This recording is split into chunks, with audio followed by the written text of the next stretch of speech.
राधे राधे प्यारे भक्तों, भक्ति रस में आप सभी का हार्दिक स्वागत है।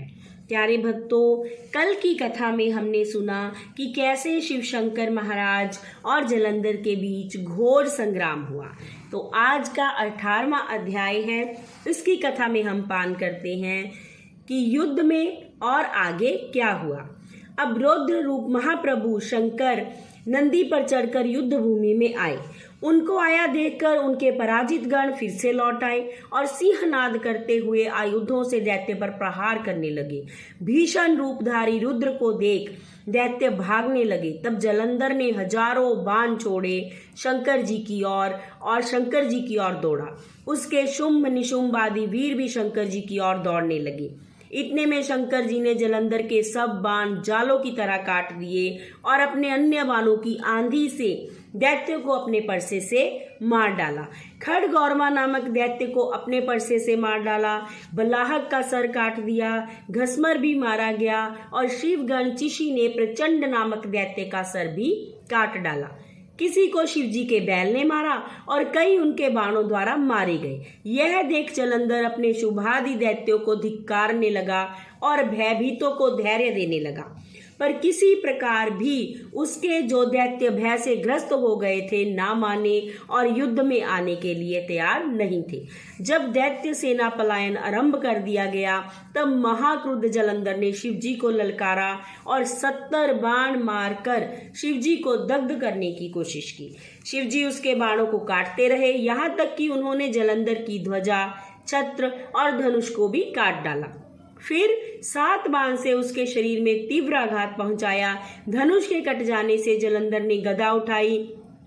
फिर शिवजी ने उसकी गदा के टुकड़े कर दिए। तब उसने समझा कि शंकर मुझसे अधिक बलवान है। तो यह सोचकर उसने एक युक्ति लड़ाई। उसने गंधर्व माया उत्पन्न कर दी और अनेक गंधर्व अप्सराओं के गण पैदा कर दिए। वीणा और मृदंग आदि बाजों के साथ नृत्य व गान होने लगा। इससे अपने गणों सहित रुद्र भी मोहित होकर एकाग्र हो गए और उन्होंने युद्ध करना बंद कर दिया। फिर तो काम मोहित जलंधर बड़ी शीघ्रता से शंकर का रूप धारण कर वृषभ पर बैठकर पार्वती जी के पास पहुंच गया।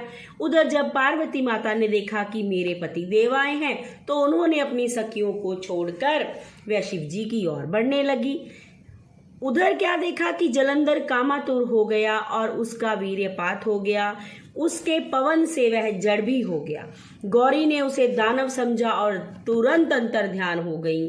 जब मां अंतर ध्यान हो गई तो वो विष्णु जी के पास पहुंची और विष्णु जी को बुलाकर उन्होंने प्रश्न किया कि क्या आप जो आज हुआ है उससे अवगत थे। भगवान विष्णु ने उत्तर दिया कि हे माता, आपकी कृपा से मुझे सब ज्ञात हो गया है। हे माता, आप जो आज्ञा देंगी मैं उसका पालन करूंगा। जगत माता ने विष्णु जी से कहा कि उस दैत्य ने जो मार्ग खोला है उसका अनुसरण उचित है। अब मैं आपको आज्ञा देती हूँ कि उसकी पत्नी का भी पतिव्रता धर्म नष्ट करो, क्योंकि इस दैत्य ने मेरा धर्म नष्ट करने की कोशिश की है और वह दैत्य मारा भी तभी जाएगा जब उसकी पत्नी का पतिव्रता धर्म नष्ट होगा।